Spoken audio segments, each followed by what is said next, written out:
વિસ્તારથી તો રાજકોટની સૌરાષ્ટ્ર યુનિવર્સિટી અવારનવાર કોઈને કોઈ વિવાદમાં આવતી હોય છે। ફરી એકવાર આ યુનિવર્સિટી વિવાદના વમણમાં ફસાય છે।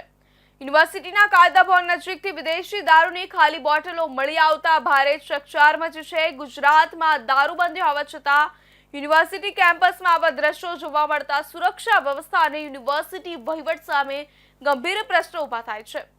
સમગ્ર મામલે એનએસયુઆઈએ સવાલો ઉઠાવ્યા છે અને કુલપતિ પાસે તટસ્થ તપાસની માંગ કરવામાં આવી છે। આ મામલે એનએસયુઆઈના વિદ્યાર્થી નેતાએ જણાવ્યું કે સૌરાષ્ટ્ર યુનિવર્સિટી ગુજરાતની હદમાં ન આવતી હોય તેવું લાગી રહ્યું છે, કારણ કે ગુજરાતમાં દારૂબંધી હોવા છતાં યુનિવર્સિટીના કાયદા ભવન પાસેથી જ વિદેશી દારૂની ખાલી બોટલો મળી આવી છે। તેમણે ઉમેર્યું કે આ ઘટના યુનિવર્સિટીની સુરક્ષા સામે પણ પ્રશ્ન ઊભા કરે છે। દારૂની બોટલો ક્યાંથી આવી, કોણ લાવ્યું અને તેમાં કોણ કોણ સામેલ છે તે સહિતના મુદ્દે તટસ્થ તપાસ થવી જરૂરી છે। વધુમાં તેમણે જણાવ્યું કે અહીં મધ્યમ વર્ગની બહેનો અભ્યાસ માટે આવતી હોય છે, ત્યારે શિક્ષાના ધામમાંથી આમ દારૂની બોટલો મળી આવે તે જરા પણ યોગ્ય નથી। કાયદા ભવનમાં કાયદાનું રક્ષણ કેમ કરવું તે શીખવાનું હોય છે, જેને બદલે અહીં કાયદાનો સરેઆમ ભંગ થાય છે। ત્યારે આ શરમજનક ઘટના અંગે યુનિવર્સિટીના કુલપતિ દ્વારા તાત્કાલિક તપાસ કરી જવાબદારો સામે કડક પગલાં લે તેવી એનએસયુઆઈની માંગ છે। બીજી તરફ શૈક્ષણિક સંસ્થામાં આ દારૂની બોટલો મળી આવવાની ઘટનાથી વિદ્યાર્થીઓ અને વાલીઓમાં વ્યાપક ચિંતા જોવા મળી રહી છે। યુનિવર્સિટી કેમ્પસ એક જ્ઞાન અને સંસ્કારનું મંદિર ગણાય છે, જ્યાં વિદ્યાર્થીઓ સુરક્ષિત વાતાવરણમાં અભ્યાસ કરી શકે। આવા પ્રકારની ઘટનાઓ યુનિવર્સિટીના વાતાવરણને દૂષિત કરે છે અને વિદ્યાર્થીઓની સુરક્ષા સામે સવાલ ઊભા કરે છે।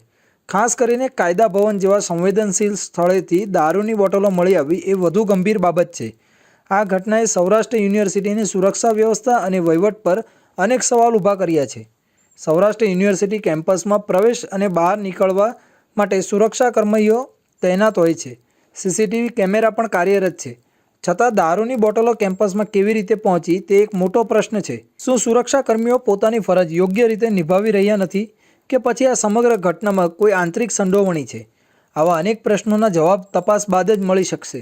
ખાસ કરીને સૌરાષ્ટ્ર યુનિવર્સિટીમાં પહેલી વખત ખાલી દારૂની બોટલો નથી મળી। આની પહેલાં પણ ગયા વર્ષે સૌરાષ્ટ્ર યુનિવર્સિટીના કેમ્પસમાંથી ખાલી દારૂની બોટલો પકડાની હતી અને અવારનવાર રાજકોટમાં વિદ્યાના ધામમાંથી નશાના પદાર્થો પકડાવા એ ખૂબ આમ બાબત થઈ ગઈ છે।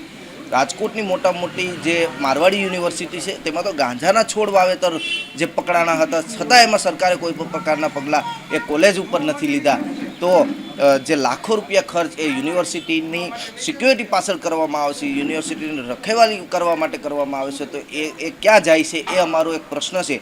જે આ બનાવો બને છે શિક્ષાના ધામમાં એ ના બનવા જોઈએ। જે સ્કૂલ કોલેજોની આજુબાજુના પાનના ગલ્લાઓમાં પણ જે પેલી નીડ વેચાય છે, કે આપણે સૌ જાણીએ છીએ કે આ નીડનો ઉપયોગ ક્યાં થાય છે, તો સરકારે આમાં જાગવું જોઈએ, યુવાનોને નશાથી એ બચાવવા જોઈએ એવું અમારું માનવું છે। ઉલ્લેખનીય છે કે સમગ્ર મામલે સૌરાષ્ટ્ર યુનિવર્સિટીના કુલપતિની ભૂમિકા અત્યંત મહત્વની બની રહેશે।